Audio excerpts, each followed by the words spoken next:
ఇచ్ఛ, ఆశ, ఆపేక్ష, ఆకాంక్ష వీటి ఆలంబనతోనే మానవ జీవితం కొనసాగుతుంటుంది కాదా? ఎవరైనా మిమ్మల్ని ప్రశ్నించారనుకోండి, మీరెవరు అని. దానికి మీ సమాధానం ఎలా ఉంటుంది? మీరే ఆలోచించండి.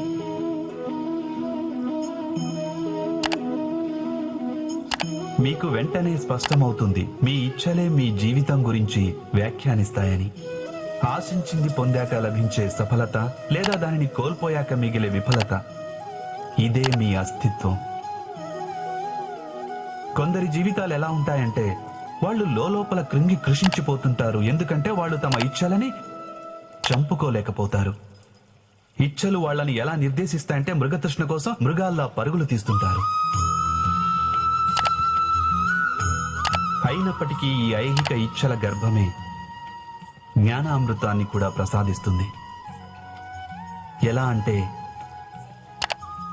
ఇచ్చలు అసంపూర్ణంగా ఉన్నా, నెరవేరకున్నా అప్పుడు అక్కడి నుంచే జ్ఞాన కిరణాలు ఉత్పన్నమవుతాయి మానవుల అంతరాత్మలో.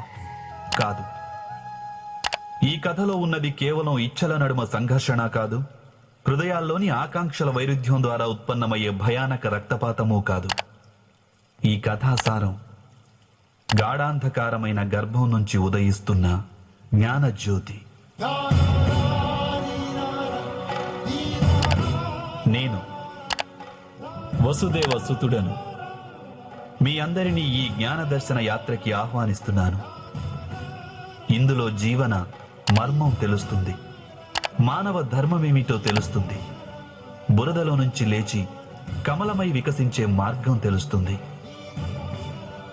ఇక ఈ యాత్ర పేరు మహాభారత.